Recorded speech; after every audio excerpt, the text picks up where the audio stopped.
Hi friends, வணக்கம். இது பார்த்திபன் கனவு 4ஆம் பாகம். போன பகுதியில் பார்த்திப மகாராஜா விக்ரமனை சித்திர மண்டபத்துக்கு கூட்டிட்டு போய் தான் வரைந்த சித்திரங்களை காட்டுறது வரைக்கும் பார்த்தோம். உறையூர்ல அன்று அதிகாலையிலிருந்து அல்லோல கல்லோலமா இருக்கு. பார்த்திப மகாராஜாவின் பட்டாபிஷேகத்தின் போதும் மகேந்திரவர்ம சக்கரவர்த்தியின் விஜயத்தின் போதும் கூட உறையூர் வீதிகள் இவ்வளவு அழகாக அலங்கரிக்கப்படலன்னு ஜனங்கள் பேசிக்கொள்றாங்க. வீட்டுக்கு வீடு தென்னங்குருத்துகளினாலோ மாவிலைகளினாலோ செய்த தோரணங்கள் தொங்கிக் கொண்டிருக்கு. வீடுகளின் திண்ணைப்புறங்களிலெல்லாம் புதிய சுண்ணாம்பும் சிவப்பு காவியும் மாறி மாறி அடித்திருக்கு. ஸ்திரீகள் அதிகாலையிலேயே எழுந்திருந்து தெரு வாசலை சுத்தம் செய்து அழகான கோலங்கள் போட்டு வாசலில் குத்து விளக்கு ஏற்றி வச்சிருக்காங்க. பிறகு ஆடை ஆபரணங்களினால நன்கு அலங்கரித்து கொண்டு போருக்கு படை கிளம்புவதை வேடிக்கை பார்ப்பதற்காக வாசல் திண்ணைகளிலோ மேல் மாடிகளின் சாளரங்களின் அருகிலோ வந்து நின்று கொள்றாங்க. விடிய ஒரு சாமம் இருக்கும் போதே அரண்மனையில் உள்ள பெரிய ரண பேரிகை முழங்க தொடங்குது. அதனுடன் வேறு சில சத்தங்களும் கலந்து கேட்க தொடங்குது. குதிரைகள் கனைக்கும் சத்தம், யுத்த வீரர்கள் ஒருவரையொருவர் கூவி அழைக்கும் குரல், அவர்கள் இடையிடையே எழுப்பிய வீர முழக்கங்களின் ஒளி, வேல்களும் வாள்களும் ஒன்றோடொன்று உராயும் போது உண்டான கனகன ஒளி, போருக்கு புறப்படும் வீரர்களை அவர்களுடைய தாய்மார்கள் வாழ்த்தி அனுப்பும் குரல், காதலிகள் காதலர்களுக்கு விடை கொடுக்கும் குரல், இவ்வளவுடன் வழக்கத்துக்கு முன்னதாகவே துயில் நீங்கி எழுந்த பறவைகளின் கலகல சத்தமும் சேர்ந்து ஒலிக்குது. சூரிய உதயத்துக்கு முன்னால் இருந்தே அரண்மனை வாசல்ல போர் வீரர்கள் வந்து குவிய தொடங்குறாங்க. படைத்தலைவர்கள் அவர்களை அணிவகுத்து நிற்க செய்யறாங்க. வரிசை வரிசையாக குதிரை படைகளும் யானை படைகளும் காலாட்படைகளும் அணிவகுத்து நிறுத்தப்படுது. எல்லா படைகளுக்கும் முன்னால சோழர்களின் புலிக்கொடி வானலாவி பறக்குது. சங்கு, கொம்பு, தாரை, தப்பட்டை முதலிய வாத்தியங்களை முழங்குகிறவர்கள் படைகளுக்கு இடையிடையே நிறுத்தப்படுறாங்க. பெரிய பெரிகைகளை சுமந்த ரிஷபங்களும் ஆங்காங்கு நிக்குது. பட்டத்து போர் யானை அழகாக அலங்கரிக்கப்பட்டு அரண்மனை வாசல்ல கொண்டு வந்து நிறுத்தப்படுது. இந்த மாதிரி அணிவகுப்பு நடந்து கொண்டு இருக்கையில அடிக்கடி போர் வீரர்கள் வீரவேல் வெற்றிவேல் என்று முழங்கிக் கொண்டிருக்காங்க. சிறிது நேரத்துக்கெல்லாம் அரண்மனை முன்வாசல்ல கலகலப்பு ஏற்படுது. மகாராஜா வருகிறார், மகாராஜா வருகிறார் என்று ஜனங்கள் பேசிக்கொள்றாங்க. அவர்கள் பார்த்து கொண்டிருக்கும் போதே அரண்மனைக்குள்ளே இருந்து கட்டியக்காரர்கள் இருவர், சோழ மண்டிலாதிபதி பார்த்திப மகாராஜா வருகிறார், பராக் பராக் என்று கூவிக்கொண்டு வெளியே வர்றாங்க. வீதியில் கூடியிருந்த அந்தணர்களும் முதியோர்களும் ஜெய விஜயி பவா என்று கோஷிக்கிறாங்க. மகாராஜா அறையில் மஞ்சள் ஆடையும் மார்பில் போர்க்கவசமோ இடையில உடைவாளும் தரித்தவரா வெளியே வர்றாரு. அவரை தொடர்ந்து ராணியும் இளவரசரும் வர்றாங்க. அரண்மனை வாசல்ல மகாராணி தன் கையில் ஏந்தி வந்த ஆத்தி மாலைய அவர் கழுத்துல சூட்டுறாங்க. அருகில் சேடி ஏந்தி கொண்டு நின்ற மஞ்சள் நீரும் தீபமும் உள்ள தட்டை வாங்கி மகாராஜாவுக்கு முன்னால 3 சுற்று சுற்றிவிட்டு கையில ஒரு துளி மஞ்சள் நீர் எடுத்து மகாராஜாவின் நெற்றியில திலகமிடுறாங்க. அப்போது மீண்டும் மீண்டும் ஜெய விஜயி பவ வெற்றிவேல் வீரவேல் என்னும் முழக்கங்கள் ஆகாயத்தை அளாவி எழுந்து கொண்டிருக்கு. சங்கு, கொம்பு, தாரை, தப்பட்டை முதலிய வாத்தியங்கள் காது செவிடுபடும்படி அதிருது. மகாராஜா வீதியில் நின்ற கூட்டத்தை ஒரு தடவை தம் கண்களால அளக்குறாரு. அப்போ ஒரு ஏவலாளன் விரைந்து வந்து மகாராஜாவின் காலில் விழுந்து எழுந்து கை கட்டி வாய்ப்புத்தி நிற்கிறான். என்ன செய்தி என்று மகாராஜா கேட்கவும், மாரப்ப பூபதி இன்று காலை கிளம்பும் போது குதிரை மீதிருந்து தவறி கீழே விழுந்து மூர்ச்சையானார். மாளிகைக்குள்ளே கொண்டு போய் படுக்க வைத்தோம், இன்னும் மூர்ச்சை தெளியவில்லை அப்படிங்கிறான். இதை கேட்ட மகாராஜாவின் முகத்துல லேசாக புன்னகை பரவுது.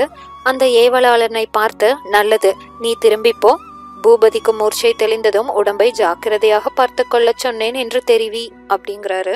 மேற்கண்ட சம்பாஷணை மகாராஜாவுக்கு அருகில் இருந்த ஒரு சிலருடைய காதிலே தான் விழுந்தது.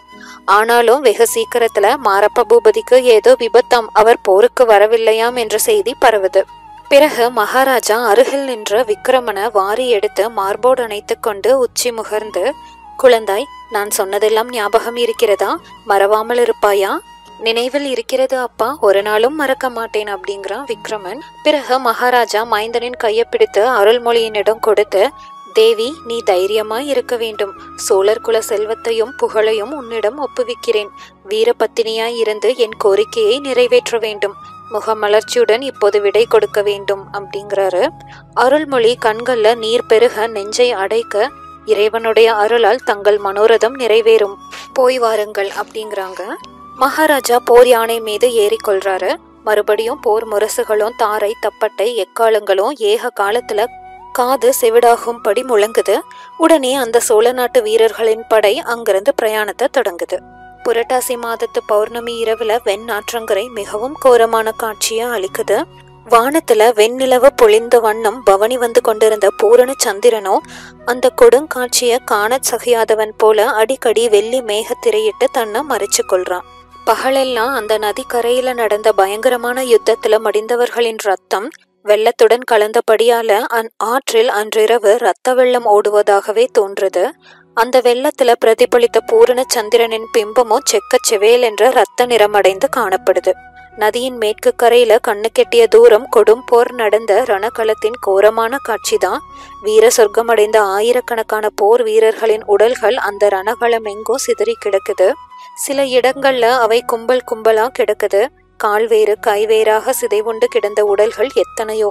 மனிதர்களைப் போலவே போரில் மடிந்த குதிரைகளும் ஆங்காங்கே காணப்படுது. வெகு தூரத்துல குன்றுகளைப் போல் சில கருத்த உருவங்கள் விழுந்து கிடக்குது. அவை போர் யானைகளாகத்தான் இருக்கு. அந்த ரணகளத்தில் விருந்த நூற்றுக்கணக்கான கழுகுகளும் பருந்துகளும் நாலா பக்கங்களிலிருந்தும் பறந்து வந்து வட்டமிட்டு கொண்டிருக்கு. அவற்றின் விரிந்த சிறகுகளின் நிழல் பெரிதாகவோ சிறிதாகவோ ரணகளத்தின் மேல் ஆங்காங்கு விழுந்து அதன் பயங்கரத்தை மிகுதிப்படுத்தி கொண்டிருக்கு. நதியின் இனிய மர்மர சத்தத்தை பருந்துகள் கழுகுகளின் கர்ண கொடூரமான குரல்கள் அடிக்கடி குலைத்து கொண்டிருக்கு. அந்த கோரமான ரணகளத்தில் மெல்லிய மேக திரைகளினாலும் வட்டமிட்ட பருந்துகளின் நிழலினாலும் மங்கிய நிலவொளியில் ஒரு மனித உருவம் மெல்ல மெல்ல நடந்து போய் கொண்டிருக்கு. அது சுற்றுமுற்றும் உற்று பார்த்து கொண்டே போகுது. சற்று நெருங்கி பார்த்தால் அது ஒரு சிவனடியாரின் உருவம் என்பது தெரிய வரும்.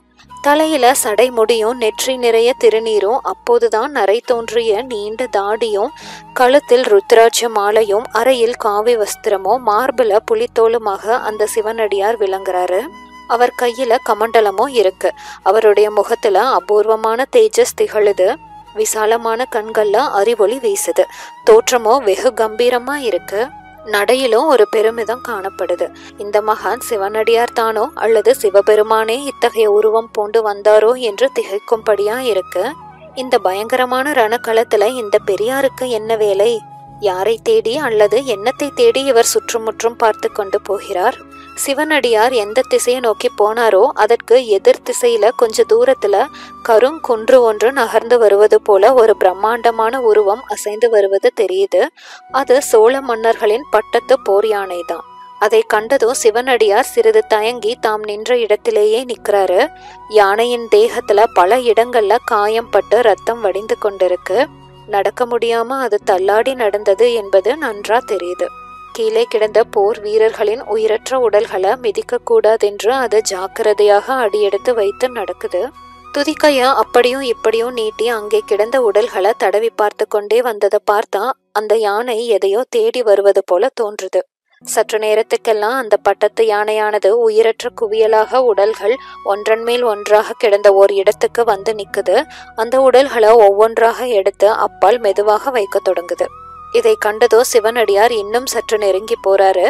சமீபத்துல தனித்து நின்ற ஒரு கருவேல மரத்தின் மறைவில நின்று யானையின் செய்கைய உற்று பார்த்து கொண்டிருக்காரு. யானை அந்த உயிரற்ற உடல்களை ஒவ்வொன்றா எடுத்து அப்புறப்படுத்துது. எல்லாவற்றுக்கும் அடியில இருந்த உடலை உற்று நோக்குது. அதை துதிக்கையினால 3 தடவை மெதுவாக தடவி கொடுக்குது. பிறகு அங்கிருந்து நகர்ந்து சற்று தூரத்துல வெறுமையா இருந்த இடத்துக்கு சென்று துதிக்கைய வானத்தை நோக்கி உயர்த்துது. சொல்ல முடியாத சோகமும் தீனமும் உடைய ஒரு பெரிய பிரலாப குரல் அப்போது அந்த யானையின் தொண்டையிலிருந்து கிளம்பி ரணகளத்தை தாண்டி நதியின் வெள்ளத்தை தாண்டி நெல் வயல்களையெல்லாம் தாண்டி வான முகடு வரையில சென்று எதிரொலி செய்து மறையுது. அவ்விதம் பிரலாபித்து விட்டு அந்த யானை குன்று சாய்ந்தது போல கீழே விழுகுது. சில வினாடிகளுக்கெல்லாம் பூகம்பத்தின் போது மலை அதிர்வது போல அதன் பேருடல் 2 தடவை அதிருது. அப்புறம் ஒண்ணுமே இல்லை, எல்லையற்ற அமைதிதான். சிவனடியார் கருவேல மரத்தின் மறைவிலிருந்து வெளிவந்து யானை தேடி கண்டுபிடித்த உடல் கிடந்த இடத்தை நோக்கி வர்றாரு. அதன் அருகில வந்து சிறிது நேரம் உற்று பார்க்கிறாரு. பார்த்திப மகாராஜாவின் உடல் தான் அது என்பதை கண்டு கொள்றாரு. உடனே அவ்விடத்துல உட்கார்ந்து அவ்வுடலின் நெற்றியையும் மார்பையும் தொட்டு பார்க்கிறாரு. பிறகு தலையை எடுத்து தம் அடி மீது வைத்து கொண்டு கமண்டலத்திலிருந்து கொஞ்சம் ஜலம் எடுத்து முகத்துல தெளிக்கிறாரு. உயிரற்று தோன்றிய அந்த முகத்துல சிறிது நேரத்துக்கெல்லாம் ஜீவக்கலை தளர்க்குது. மெதுவாக கண்கள் திறக்குது. பாதி திறந்த கண்களால பார்த்திபன் சிவனடியார உற்று பார்க்கிறான். சுவாமி, தாங்கள் யார் என்ற தீனமான வார்த்தைகள் அவன் வாயிலிருந்து வருது. அம்பலத்தாடும் பெருமானின் அடியார்க்கு அடியவன் நான் அப்பா. இன்று நடந்த யுத்தத்தில் உன்னுடைய ஆச்சரியமான வீரச் செயல்களை பற்றி கேள்விப்பட்டேன். அப்பேற்பட்ட மகாவீரனை தரிசிக்க வேண்டும் என்று வந்தேன். பார்த்திபா, உன்னுடைய மாசற்ற சுத்த வீரத்தின் புகழ் என்றென்றும் இவ்வுலகிலிருந்து மறையாது அப்படிங்கிறாரு அந்த பெரியவர். யுத்தம் என்னவாய் முடிந்தது சுவாமி என்று பார்த்திபன் ஈனஸ்வரத்தில் கேட்கிறான். அவனுடைய ஒளி மங்கிய கண்களில் அப்போது அளவில்லாத ஆவல் காணப்படுது.